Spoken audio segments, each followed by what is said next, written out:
Hi folks, David Waring here again with InformedTrades.com and today's lesson of the day. In our last lesson we continued our Forex trading course with a look at the differences between an exchange traded market like the stock market and an over-the-counter market like the foreign exchange market. In today's lesson we're going to continue our discussion on the Forex market with a look at the structure of the market so we can determine exactly who controls the market and how the retail Forex broker and individual trader fit into this picture. So let's get started. As we discussed in our last lesson, the Forex market is an over-the-counter market, meaning there is no centralized exchange where all trades are made. Because of this, the price that someone receives when trading Forex has traditionally differed depending on the size of the transaction and the sophistication of the person or entity that is making that transaction.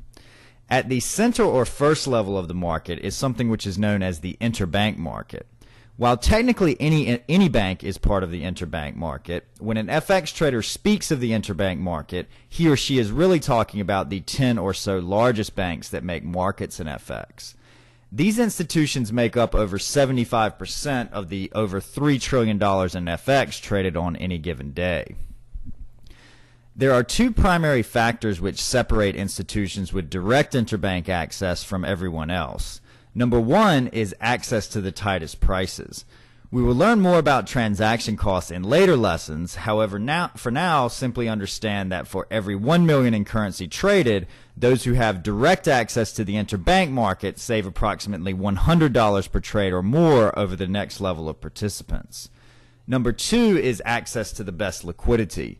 As with any other market, there's a certain amount of liquidity or amount that can be traded at any one price in the foreign exchange market. If more than what is available at the current price is traded, then the price adjusts until additional liquidity enters the market.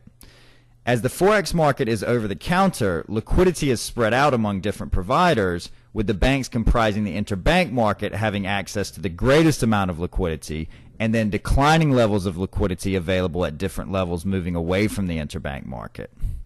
In contrast to individuals who make a deposit into their account to trade, institutions trading in the interbank market trade via credit lines. In order to get a credit line from a top bank to trade foreign exchange, you must be a very large and very financially stable institution, as bankruptcy would mean that the firm that gave you the credit line gets stuck with your trades. The next level of participants after the interbank market are hedge funds, brokerage firms, and smaller banks who are not quite large enough to have direct access to the interbank market. As we've just discussed, the difference here is that transaction costs for the trade are a bit higher and the liquidity is a bit lower than at the interbank level.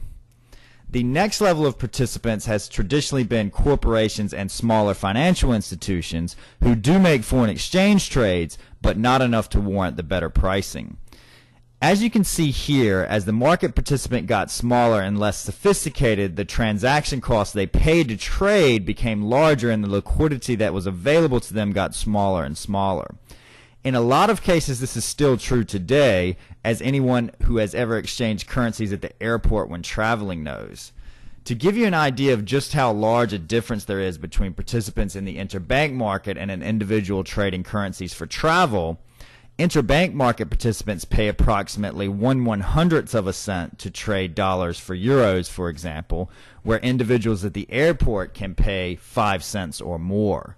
This may not seem like much of a difference, but think about it this way. On $10,000, that is $1 that the interbank participant pays and $500 that the individual pays.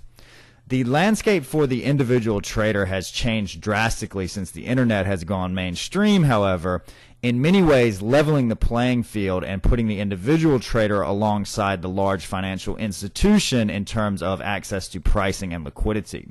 This will be the topic of our next lesson. As always, if you have any questions or comments, please feel free to leave them in the comment section below, and good luck with your trading.